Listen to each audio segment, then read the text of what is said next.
Bonjour Benoît Trépied. Bonjour. Bonjour. La Nouvelle-Calédonie s'embrase, l'état d'urgence y est instauré, l'armée est déployée. 4 personnes ont trouvé la mort pendant les émeutes, dont un gendarme tué par balle. Vous allez nous aider à comprendre comment on en est arrivé là, comment on en arrive à cette violence inouïe qui trouve ses racines dans l'histoire politique de l'archipel aussi. Mais d'abord, ce constat, est-ce qu'on peut dire qu'on est au bord de la guerre civile en Nouvelle-Calédonie? Est-ce que vous utilisez ces mots ? Ce qu'on peut constater, c'est qu'il y a une situation qui est quasiment insurrectionnelle maintenant.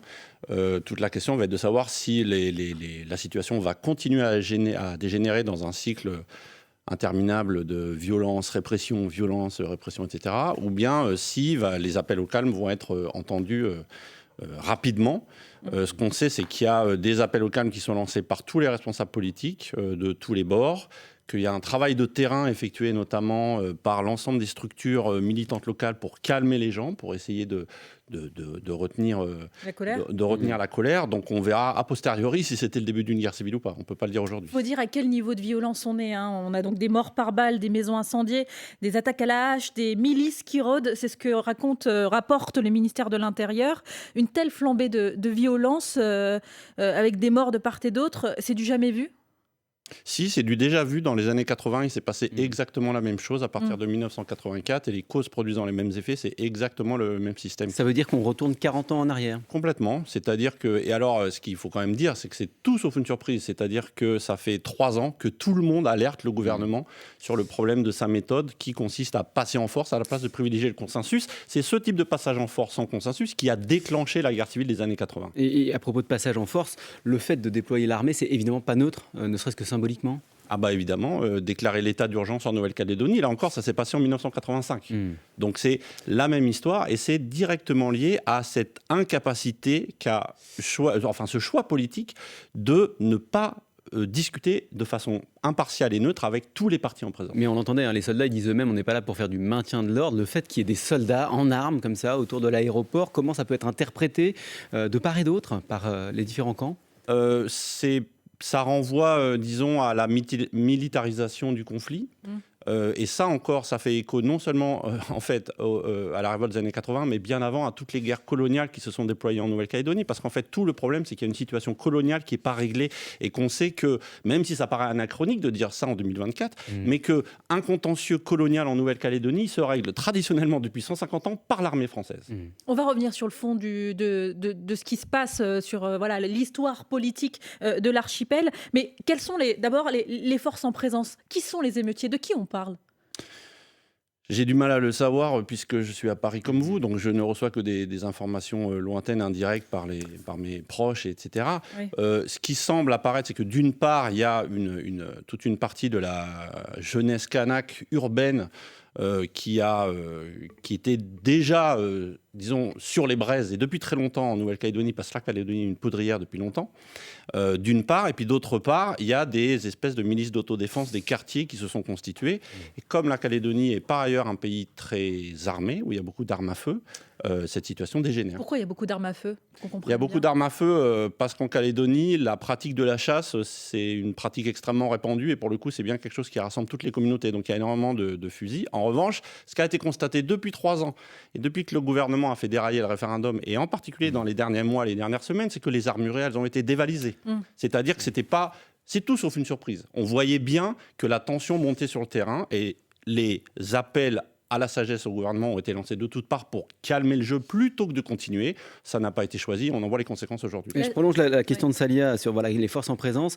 Comment est-ce que vous qualifiez, vous, cette cellule de coordination des actions de terrain, CCAT, qui a été qualifiée de voyous, voire de terroriste par certains élus et certaines autorités localement ? Gérald Darmanin lui-même, le ministre de l'Intérieur, parle ce matin d'organisation mafieuse. Oui, alors d'une part, on connaît la capacité du gouvernement actuel à traiter beaucoup de ses adversaires politiques en termes de mafieux, voyous, terroristes. Ça rappelle aussi le fait que dans les années 80, encore une fois, Bernard Ponce, il parlait du FLNKS comme un groupe terroriste, donc on est dans la même logique. La réalité, c'est que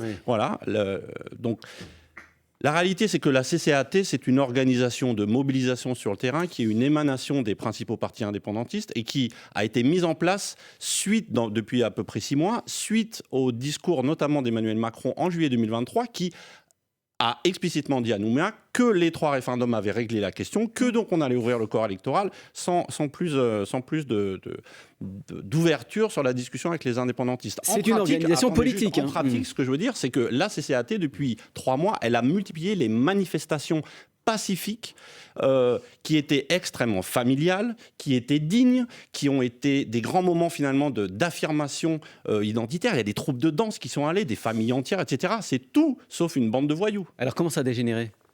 Ça a dégénéré parce que l'État est passé en force. Oui. Les mises en garde à l'Assemblée nationale et au Sénat ont été dites et répétées. C'est pas moi qui le dis, et moi je suis un chercheur CNRS, donc je connais juste la situation. Et vous êtes en lien avec les gens sur place, vous les aviez encore ces dernières heures au téléphone, notamment ces gens du CCAT. Quel est leur rôle en ce moment ? Je ne suis pas en lien avec les gens du CCAT. Non, mais ce que je veux dire, c'est que vous aviez des gens sur place qui vous disent, les gens du CCAT, ils sont pas non plus forcément dans la surenchère. C'est-à-dire que l'inverse, là, les infos que j'ai eues, moi, c'est que les sections locales de la CCAT, les mamans, les papas, les familles sont allés toute la nuit essayer de calmer les jeunes, de calmer le jeu, en leur disant, la lutte pour Kanaki, c'est la discipline, c'est pas n'importe quoi. Alors on brûle pas. Avant d'entrer dans le dossier politique, on en parlera juste après le fil info, cette question quand même des deux communautés qui peuvent s'affronter, les indépendantistes, les non-indépendantistes, et ce témoignage de Sonia Backès, qui est la présidente de la province Sud, elle parle de racisme anti-blanc. Elle dit que son père, à elle, qui est d'origine portugaise, l'a vécu là pendant ces émeutes, parce qu'il est blanc, il a été visé. Oui, alors les accusations de racisme anti-blanc ou anti-kanak, c'est quelque chose qui a marqué complètement l'histoire de la Calédonie, encore une fois parce que c'est une situation coloniale, je suis désolé de le répéter, mais de fait, c'est cette situation coloniale qui a construit des rapports antagonistes entre les communautés. Ensuite, ce qu'il faut bien comprendre, c'est que depuis 30 ans, c'est justement à éteindre le feu que se sont attelés tous les responsables politiques de tous bords, et que ce processus de construction d'une citoyenneté, d'un destin commun entre les anciens colonisés et les anciens colons était en bonne voie. Donc ça permettait un apaisement des tensions. Là où ça a changé, et là où tout a dégénéré, c'est pas qu'un surgissement de racisme anti-blanc ou autre, c'est que l'État n'a plus suivi la méthode qui avait permis le retour de la paix sur place. Alors précisément, ce point de bascule, on va l'évoquer avec vous, Benoît Trépied, dans un instant, juste après le fil info, 8h40, Mathilde Romagnan. Une réunion de suivi sur la Nouvelle-Calédonie ce matin à Paris autour d'Emmanuel Macron. Le président propose aux élus calédoniens un échange par visioconférence. Le bilan des émeutes est de 4 morts, dont un gendarme. L'état d'urgence est en vigueur. Sur place, des centaines de gendarmes et policiers sont envoyés dans l'archipel.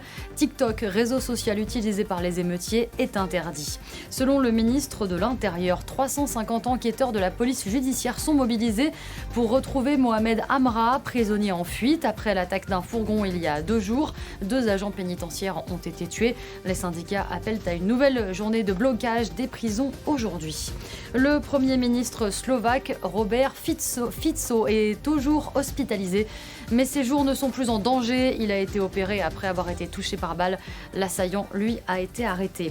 C'est l'un des films les plus attendus sur la croisette. Megalopolis, le dernier long métrage de Francis Ford Coppola, est présenté aujourd'hui au Festival de Cannes. Le réalisateur américain a remporté la Palme d'Or il y a 45 ans pour Apocalypse Now. France Info. Le 8-30 France Info, Jérôme Chapuis, Salia Braclia. Et nous sommes toujours avec Benoît Trépied, anthropologue chargé de recherche au CNRS, spécialiste de la Nouvelle-Calédonie. On parlait de ce point de bascule juste avant le fil info. Expliquer comment tout cela a démarré. Cette réforme constitutionnelle votée par les 2 assemblées, réforme qui vise à élargir le corps électoral pour les élections provinciales. Pourquoi ça a mis le feu aux poudres ?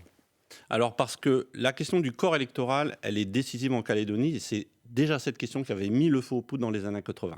La Calédonie, c'est une colonie de peuplement où le peuple autochtone kanak a été minorisé et devenu minoritaire sur sa propre terre. Et donc, il y a 2 légitimités qui s'affrontent depuis 40-50 ans. D'une part, la légitimité du peuple kanak qui dit, en tant que peuple colonisé, au nom du droit des peuples autochtones, au nom du droit des peuples à l'autodétermination reconnu par l'ONU, c'est à nous de décider du futur de cette île, parce que c'est nous qui sommes colonisés. De l'autre côté, l'État français a dit non, pas du tout. Ici, la Nouvelle-Calédonie, c'est une terre française. Donc, en républicain, un homme égale une voix, tous les Français votent sur le futur de la Calédonie, même ceux qui viennent d'arriver depuis 2 ans. La confrontation de ces 2 légitimités a créé la guerre civile des années 80. C'est parce que chacun des 2 camps a réussi à faire un compromis.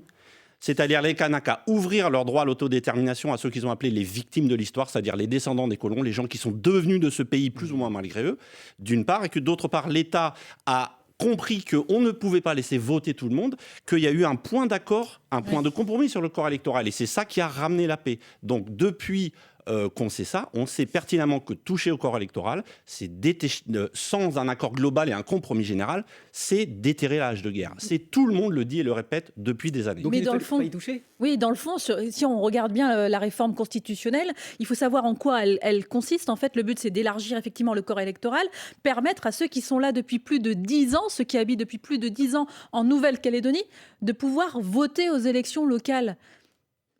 On peut se dire, de ce point de vue-là, c'est démocratique et c'est plutôt une bonne chose. La Nouvelle-Calédonie, le processus de l'accord Nouméa repose sur la construction d'une citoyenneté de la Nouvelle-Calédonie. Cette citoyenneté de la Nouvelle-Calédonie, c'est la façon dont la Calédonie a choisi de se décoloniser en réunissant le peuple kanak et les gens qui sont là depuis longtemps. Cette citoyenneté, elle repose précisément sur ce corps électoral.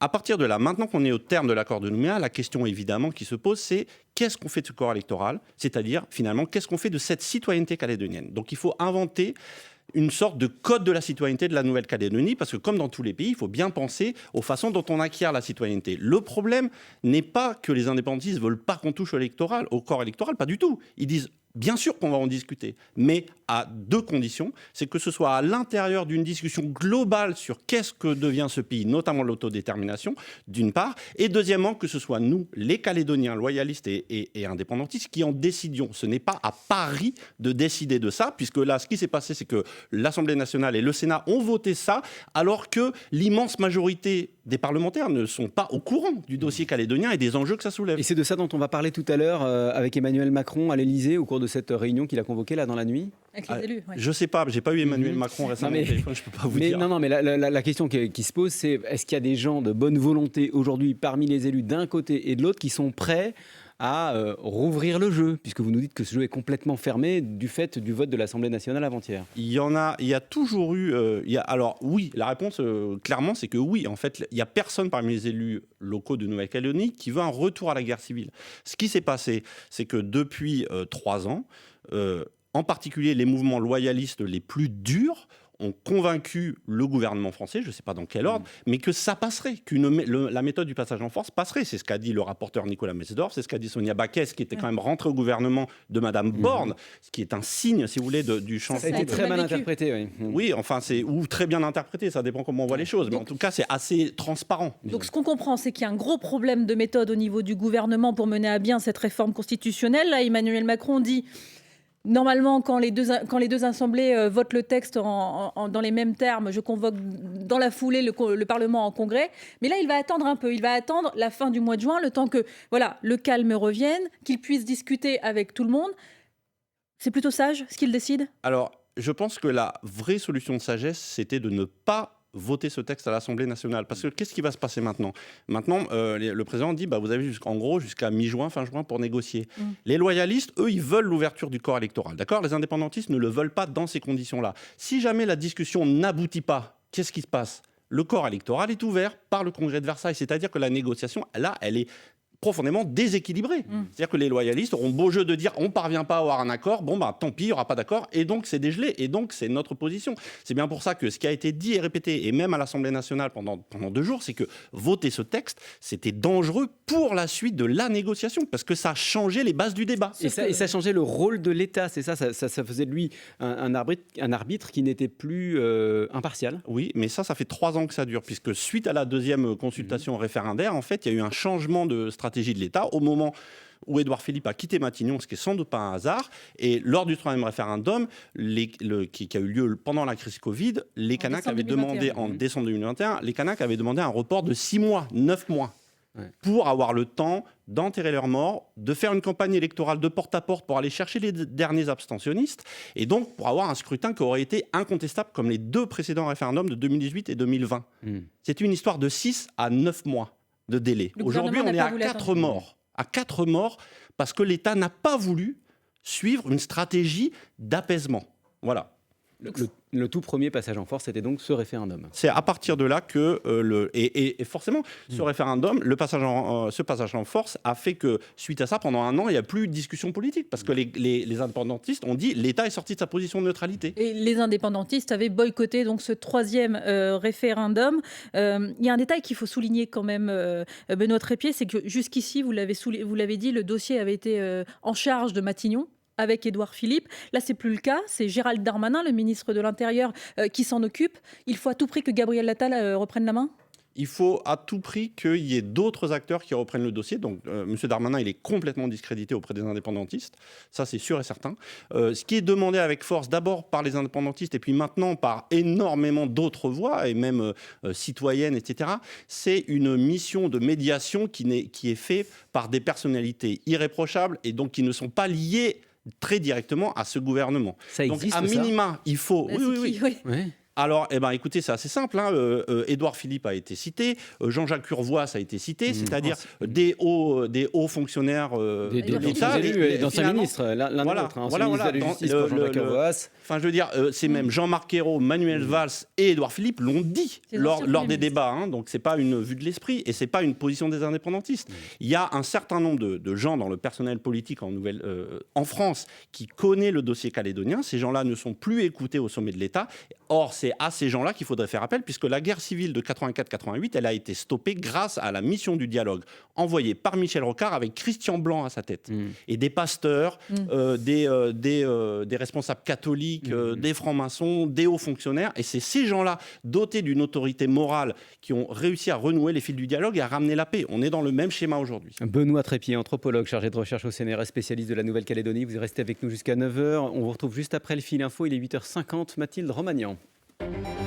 Le calme va être rétabli en Nouvelle-Calédonie, assure ce matin le ministre de l'Intérieur. Gérald Darmanin annonce l'arrivée de centaines de policiers et gendarmes à Nouméa d'ici demain soir.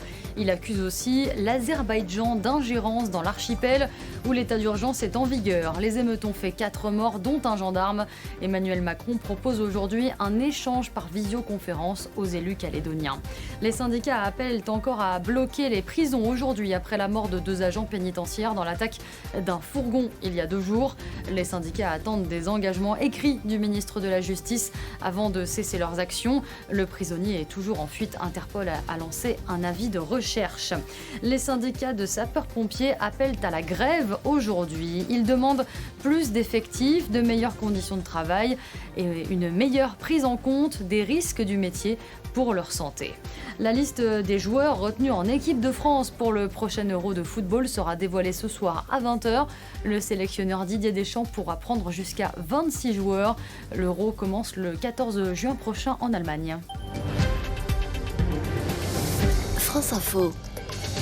Le 8-30 France Info, Jérôme Chapuis, Salia Braclia. Toujours avec Benoît Trépied, anthropologue, chargé de recherche au CNRS, spécialiste de la Nouvelle-Calédonie.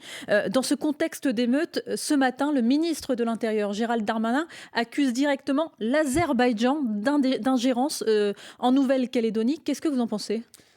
Ce que j'en pense, c'est que, comme on vient de l'expliquer, depuis 3 ans, je ne crois pas que ce soit l'Azerbaïdjan qui ait dit à M. Macron de faire cette stratégie du passage en coup de force. Si l'État français s'est tiré une balle dans le pied dans la Calédonie, je ne suis pas étonné que ses adversaires politiques en profitent. Mais ce n'est pas ses adversaires qui ont tiré, en l'occurrence. C'est l'occasion. Mais il souffle sur les braises ? C'est possible, ça ? Moi, je ne suis pas expert en diplomatie, mais ça ne m'étonne pas. Je pense qu'effectivement, quand on a des rivalités diplomatiques, on souffle sur les braises dès qu'il y a un problème. Après, le problème, il n'est pas... Ils ont une réalité ? Pardon ? Ces soupçons d'ingérence, ils ont une réalité. On parle de l'Azerbaïdjan, mais comme de la Chine ou de la Russie. Je n'ai aucune idée sur ça. Parce Vous n'avez pas de preuves là-dessus ? Non, je n'ai pas d'éléments sur la diplomatie. Mais ce que je sais, c'est que la crise telle qu'elle est, elle explose en ce moment, elle est complètement explicable et imputable à ce qui s'est passé, ce dont on discute depuis 20 minutes. Je ne vois pas en quoi ce serait... et puis c'est une excuse, en fait. Il faut bien comprendre que ce discours sur la Chine, l'Azerbaïdjan, là, c'est sorti depuis 3 jours. C'est des éléments de langage politico-médiatique qui circulent à Paris, mais c'est évidemment une façon de détourner l'attention sur la responsabilité du gouvernement. C'est peut-être plus ancien quand même, Benoît Trépied, parce que vous l'avez évoqué, le discours du président de la République à Nouméa en 2023, où où il faisait référence à l'ingérence chinoise. Il disait aux Calédoniens, si une base avait une base chinoise s'installait en Nouvelle-Calédonie, ce ne serait pas une indépendance que vous auriez là. Donc, ce souci de l'ingérence chinoise, elle persiste. Là, quand le gouvernement interdit TikTok dans l'archipel, c'est aussi un signe qu'il y a une peur de cette ingérence ? Oui, alors, l'interdiction de TikTok, je ne sais pas si c'est ça ou si c'est pour éviter que Application chinoise, il faut le rappeler. Oui, bien sûr, mais je ne sais pas si c'est un souci sur ça ou si c'est pour éviter de diffuser les vidéos localement qui circulent énormément. En revanche, ce qu'on peut dire fondamentalement, c'est que les enjeux de ce à quoi vous faites allusion, c'est la stratégie indo-pacifique de la République française qui consiste à dire la France doit être un acteur majeur dans l'océan Pacifique parce qu'il y a des rivalités très importantes diplomatiques avec la Chine, avec les États-Unis, etc. Le fait de penser aux intérêts de la Nouvelle-Calédonie à l'aune de la France, le fait de penser le dossier calédonien à l'aune de la grandeur de la France et de ces questions diplomatiques, c'est un réflexe, impérialiste. C'est-à-dire que l'accord de Matignon, puis l'accord de Nouméa depuis 40 ans, ça a été de dire on pense à la Calédonie à l'aune des intérêts de la Nouvelle-Calédonie.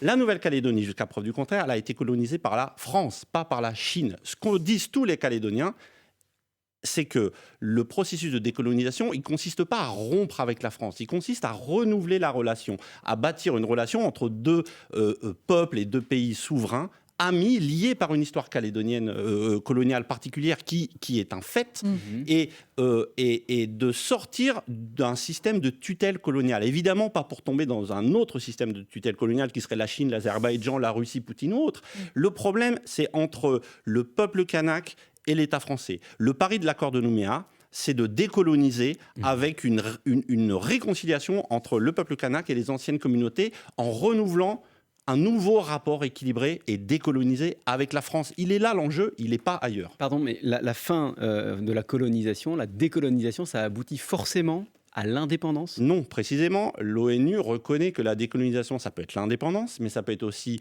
une intégration pleine et entière dans la République, et ça peut être aussi un système d'indépendance-association, et précisément, c'est ça qui est demandé par les indépendantistes, et qui semble être la solution de compromis qui permet de préserver les intérêts de tout le monde, c'est-à-dire le pays recouvre entièrement sa souveraineté et décide librement ensuite de confier certaines compétences à un autre État ami et de créer une relation. Écoutez, l'indépendance-association, c'est Monaco avec la France, si ça vous donne une idée un peu plus précise, même si le contexte monégasque et calédonien est quand même très différent. Oui. Mais il y a d'autres exemples, c'est pas le Royaume-Uni avec ses anciennes colonies. Il y en a d'autres dans le Pacifique, des exemples comme ça. Il y en a beaucoup dans le Pacifique, parce qu'en fait, il y a beaucoup de micro-États dans le Pacifique qui ont décidé de renouveler leur relation avec l'ancienne tutelle coloniale. Les îles Cook avec la Nouvelle-Zélande, les États fédérés de Micronésie avec les États-Unis. Vous donnez l'exemple de la France avec Monaco. Juste sur les enjeux économiques, évidemment qu'ils ne sont pas les mêmes. À Monaco, il n'y a pas les ressources en nickel qu'il y a en Nouvelle-Calédonie. Et c'est en ça que la France est attachée aussi à la Nouvelle-Calédonie ? Je ne suis pas...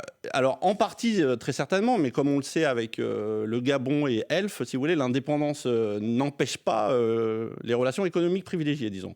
Donc, il y a évidemment un enjeu du nickel, mais le cœur d'ailleurs de l'enjeu du nickel, il est précisément pour les Calédoniens, qu'ils soient Kanak ou pas Kanak, qu'ils soient indépendantistes ou pas indépendantistes, à retrouver le contrôle, la maîtrise de cette ressource pour bâtir justement un pays sur une voie d'émancipation, de responsabilisation.